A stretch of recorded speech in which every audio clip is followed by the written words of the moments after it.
Hello friends, welcome to Prayas. My name is Aditya and today we are entering into the last day of our history related prelims PYQ practice series, that is we are entering into the day 36 of our Prayas prelims PYQ series. Friends, we have studied art and culture, we have studied ancient history, medieval history, we have studied modern history, and today we are going to conclude history wala portion through socio-religious, peasant, labor and tribal movements. I hope guys this series has been very helpful for you during your preparation. To assist you along with this series, we have our Prayas Prelims PYQ practice series book as well. अगर आपने वो नहीं लिया है तो आप description box से वो परचेज भी कर सकते हो. So I hope this series was helpful to you in your preparation. इस तरीके से आपको पता चलेगा कि किस टाइप पे कितने यूपीएससी ने क्वेश्चंस आज तक पूछे. उसी तरीके से अगर आप ये पर्टिकुलर टॉपिक देखोगे, socio religious, peasant, labour and tribal movements, इस पे यूपीएससी ने ज्यादा करके क्वेश्चंस नहीं पूछे मॉडर्न हिस्ट्री में लेके.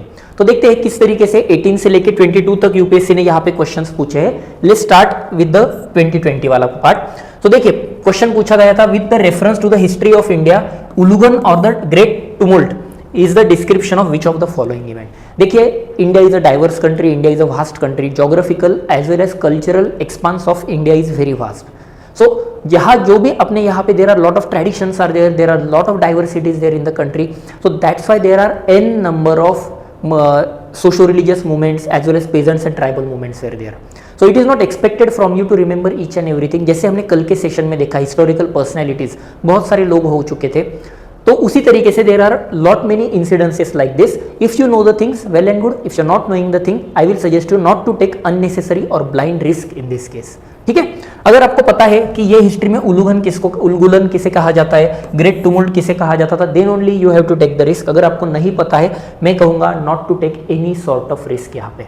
तो इसके बाद क्वेश्चन आता है कि सर अगर आप ऐसा कहोगे कि रिस्क मत लीजिए, छोड़ दीजिए, तो इस तरीके से हम प्रीलिम्स कैसे पास होंगे? एक्सेप्टेड, राइट, जेन्युइन क्वेश्चन है ये. But guys trust me, history is not that subject कि जो आपको प्रीलिम्स नीचे लेके आता है. 3 सब्जेक्ट्स, इकोनॉमिक्स, एनवायरमेंट, पॉलिटी, आप अच्छे से कीजिए, आपका प्रीलिम्स आराम से निकल जाएगा. मैंने आज तक मेरे 10-15 साल की जो यूपीएससी का जर्नी रहा है, I haven't seen a single person who is failed because of history. So history में हमें अपना ग्राउंड नहीं लूज करना है. You just have to hold your ground at that time and you have to attempt the questions accordingly. तो चलिए देखते हैं उलगुलन और ग्रेट टुमुल्ट किसे कहा जाता था. यूपीएससी ने आंसर दिया है Birsa Munda's revolt of 1899 to 1900. चलिए देखते हैं बिरसा मुंडा के बारे में, जो अगर क्वेश्चन पूछा ही है यहाँ पे. तो Birsa Munda, he was a tribal leader, he was a critic of traditional tribal customs, religious beliefs and practices, right. Tribal tradition of worship जो सेक्रेट ग्रुव में चलती थी, राइट, तो ये जो थी, तो इनके अगेंस्ट जो सुपरस्टिशंस वगैरह चलते थे, इसके लिए जो उन्होंने मुंडा कम्युनिटी को कॉल दिया था, he was the leader of that thing. Looking at his charismatic personality, Birsa Munda को लोकल डायलेक्ट में धरती आबा भी कहा जाता था,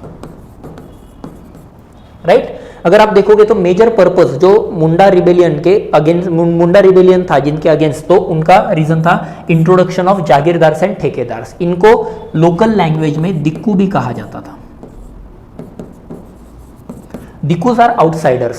तो लोकल जो ट्राइबल लोग थे उनका ट्रेडिशनल वहाँ पे राइट्स रहते थे, तो बाहर से दिक्कूज आते थे, वो जमींदार वगैरह बन जाते थे and they started exploiting the local people who were living in the reason.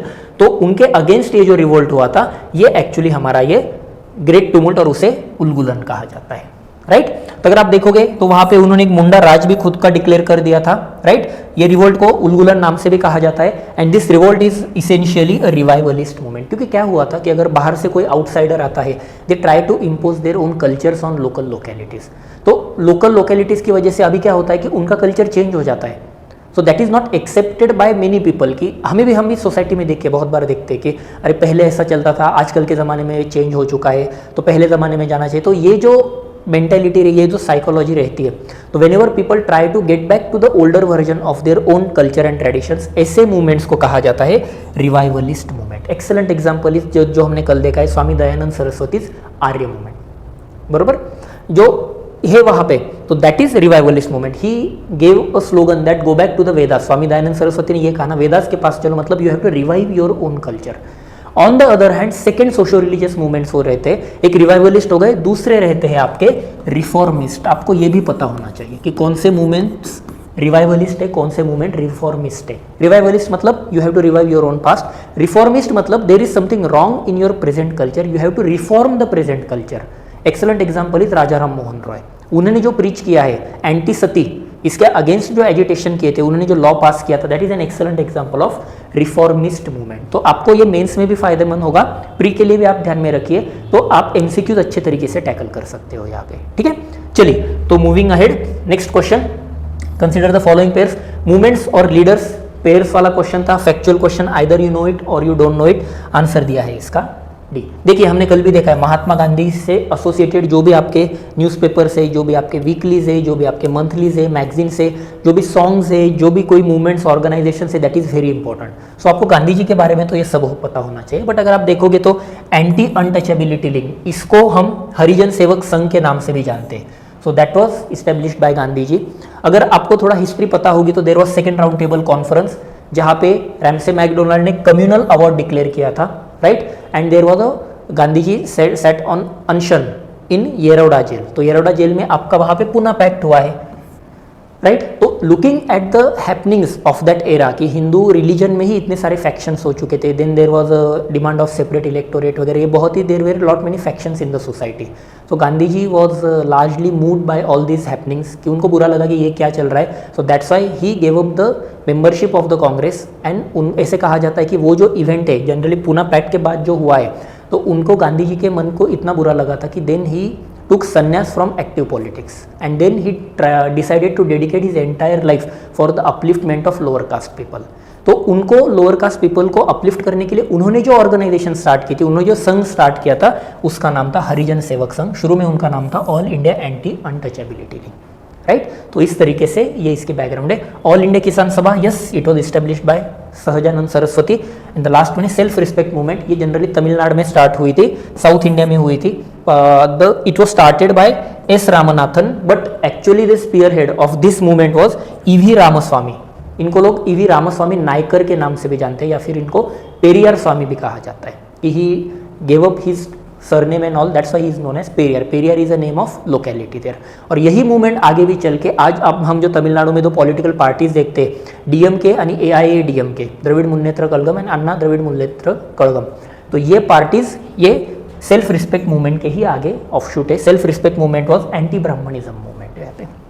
चलिए नेक्स्ट क्वेश्चन को जाते हैं। With reference to land reforms in independent India, which one of the following statements is correct. Land reform के बारे में question था।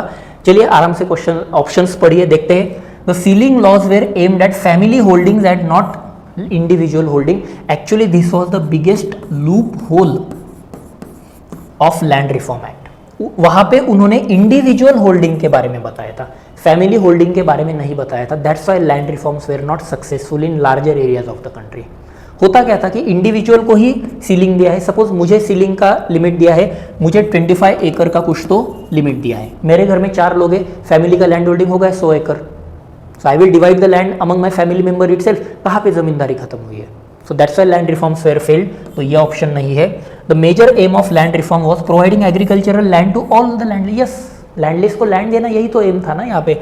अभी बहुत सारे लोग कहते हैं कि सर ऑल द लैंडलेस, ये एक्सट्रीम वर्ड है तो इसीलिए इलिमिनेट होगा। नहीं, एक्चुअली लैंड रिफॉर्म का मोटो ये आइडियलिस्टिक ही था कि सबको देना है लैंड टू द टिलर, जो टिल करेगा उसी को लैंड मिलेगी। सो ये ऑप्शन सही है।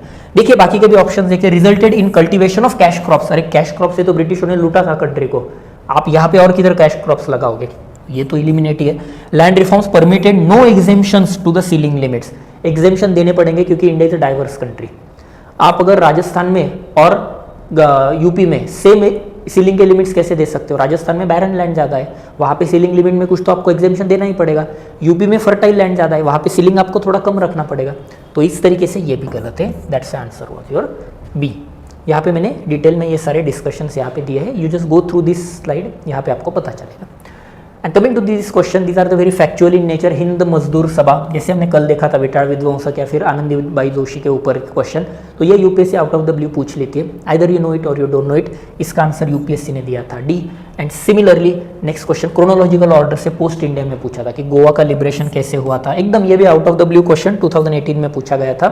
तो इसका आंसर है जनरली बी। सो इस तरीके से ये थे हमारे हिस्ट्री के prelims PYQ practice series. I hope this series is being helpful to you people. That's all from my side guys. Now I am signing off. From tomorrow onwards, another subject will be there through this discussion. If you are having any suggestions regarding this series, you can ping us through our Telegram channel, Telegram number, or you can give your feedback in the comment box as well. Till tomorrow, all the best. Take care, bye guys. Bye bye. See you.